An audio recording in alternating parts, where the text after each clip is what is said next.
Nations University is incorporated in Louisiana. It's a school of higher learning. It's a school that had this concept several years ago in 1995, where there was a need to reach into the homes of people who lived in foreign places and in difficult places of the world, people who could not be accessed by the typical missionary. And so the challenge was, how do you create a vehicle that transports religious information to people who live in difficult places where they have no opportunities for education or they have no funds for continuing education? We first went to Brazil in 1961, 50 years ago, and spent 30 years as missionaries planting churches and evangelizing the Brazilian people. Many of our students today are people that we knew in Brazil. God has placed us in the right place at the right time to best use the gifts that He has given us to further His kingdom. Therefore, we started with the idea that here is a target market, but the challenge was, how do you reach that market? Because it's closed, you can't go in, and so we decided that the way to do that would be to rely on volunteers and be innovative. And part of the innovation was that we would build no structures, we would hire no faculty, and we would bring no students to the United States. Mission of NU to build faith and to train Christian leaders around the world really just sort of stuck in my mind after I started finding out more about Nations. And after some attempts at trying to feel passionate about some volunteer work, I don't know, my mind kept going back to Nations. So therefore, I eventually ended up finding out, what kind of support they needed from volunteers.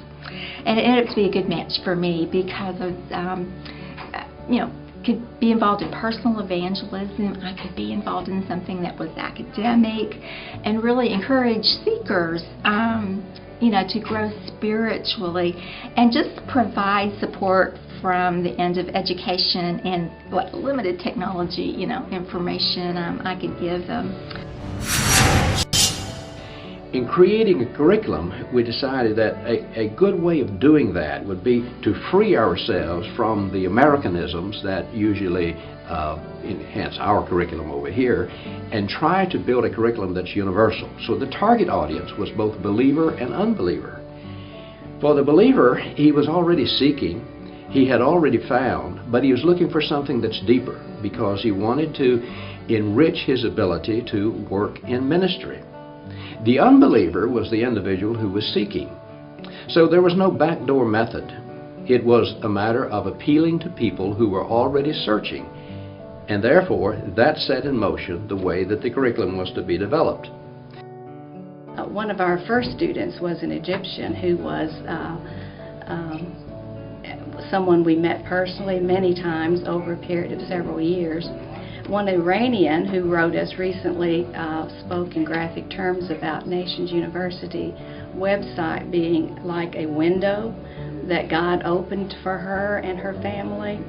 And I won't forget the 5 words she put in caps at the end of her message, which were, "Be open all the time." And as far as we know, our site has been open all the time, even during periods of unrest. We're not aware of any time when we were closed down.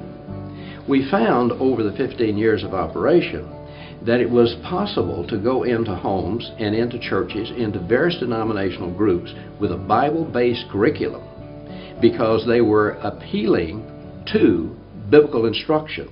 So we left behind the denominational trappings and the interpretations that had been historical and just spoke directly from Scripture and sought to bring them into confrontation with that Scripture and then help them to make a response to it.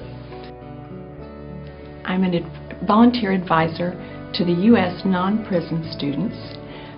These students currently total about 500 active students.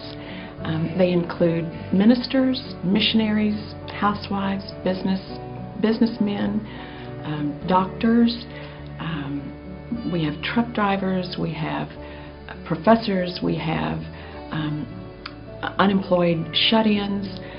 The thing that all these people have in common is a strong desire for in-depth Bible study and a gratefulness to Nations University for the opportunities that it provides. And so that's sort of the story of Nations University. About 250 of these are Muslim. About 140 different religious groups, Christian groups, are represented. In addition to that, there are other religious faiths that are represented in the enrollment. And many of you as individuals have contributed as well. And for that, we're very grateful.